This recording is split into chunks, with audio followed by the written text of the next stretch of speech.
Hi, this is Mass Rundown. If you enjoy watching movies as much as we do, subscribe and hit the like button down below. Today we're going to be doing our movie review for Pinocchio 2020.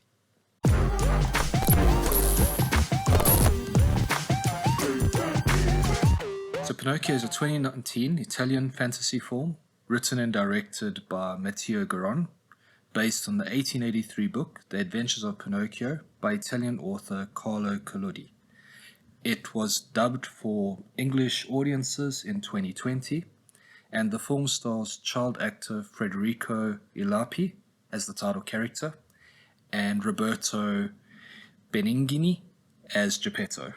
And I apologize if I butchered those names. Essentially, Pinocchio is about a puppet who is carved out by Geppetto with magical wood. This version is definitely a lot more truer to the actual book. Yes. Than the Disney version was, and it is a lot darker and a little bit, I would say, creepy. It's very creepy. There's a lot of creepy parts in this movie. Yeah. So, just as far as themes go, I think it had a lot of similar themes to the 1940s Pinocchio, because it looks very much at family and loyalty.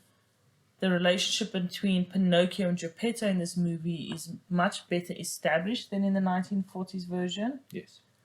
So you see a lot more enduring interactions between the two, which I enjoyed quite a bit. While watching the movie, we found sometimes the message switched from don't take people's advice, don't listen to what they're telling you to do, to listen to people's advice, to do what they're telling you to do.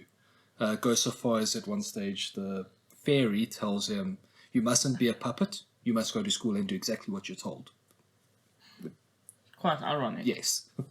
So there's a line between, don't be a puppet and be a puppet and do what you're told. Yes. But I suppose that kind of touches back on the first movie with the good and bad advice theme, where you must listen to the right people.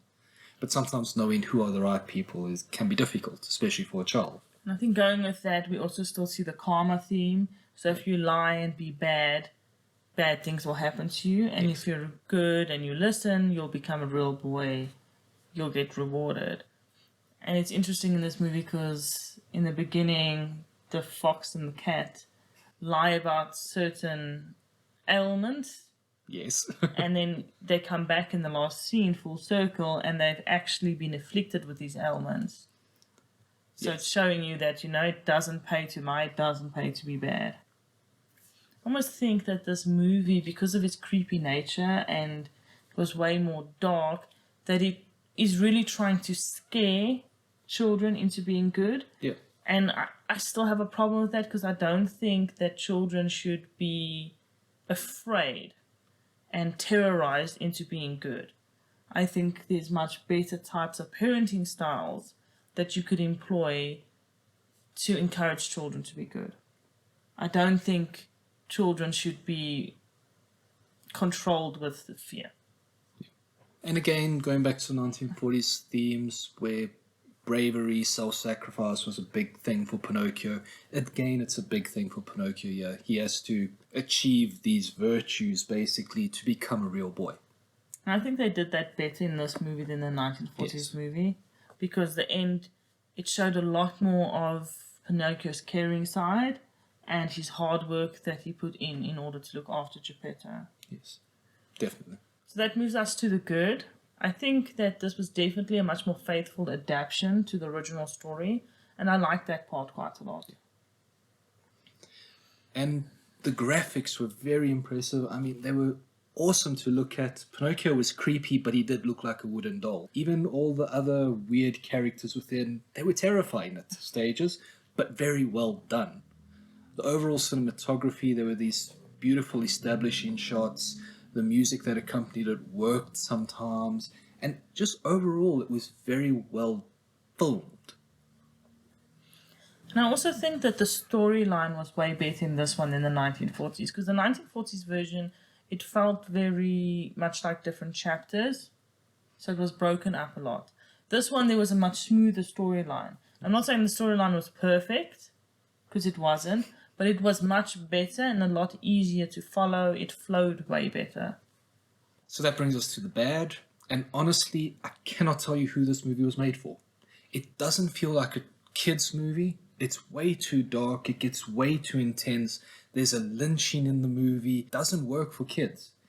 Yet it is childish at some points, too childish for adults. I don't know who it was supposed to be made for. Also, these artsy scenes.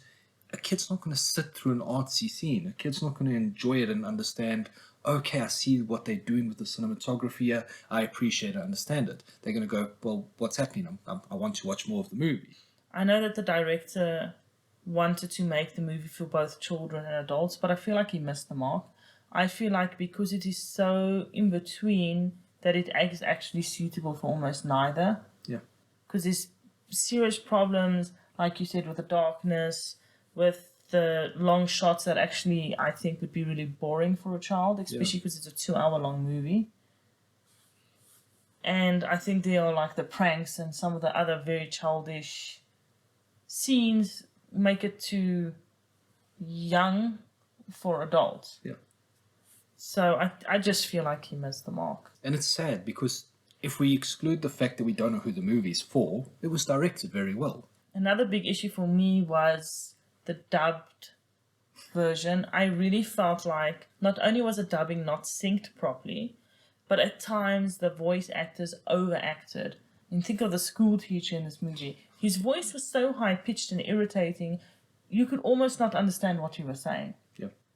I feel like I would have gotten a much better movie experience if I had watched it and subbed instead, because then at least it would have made sense to me and we could have avoided this overacting. It was just too much. I really didn't enjoy the voices. It was so annoying at times.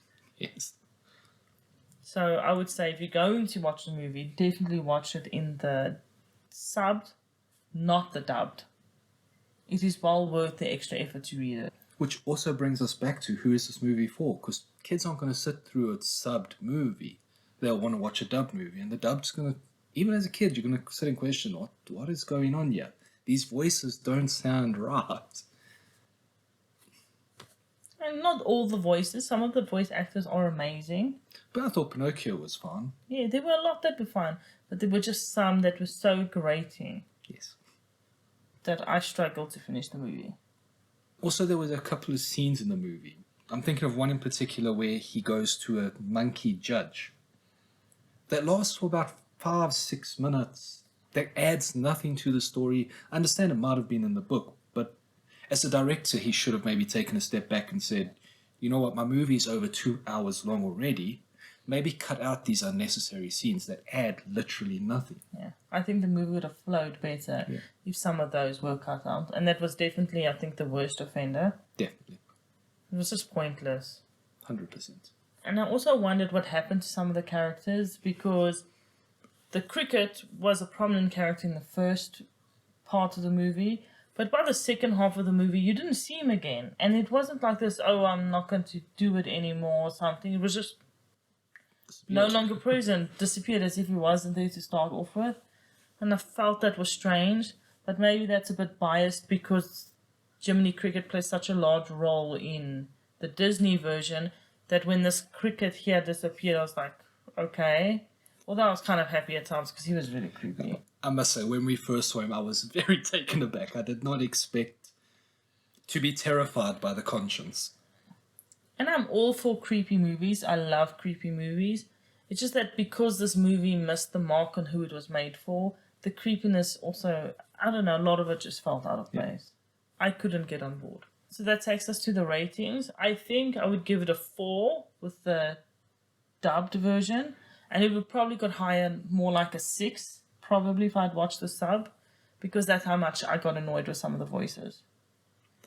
I think the lack of direction as who this was directed to really messes up the movie for me, and it really hampered my viewing experience.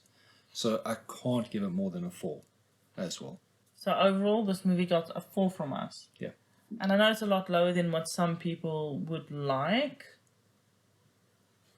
But there are some serious flaws with this movie. Yeah, in our opinion. Yeah.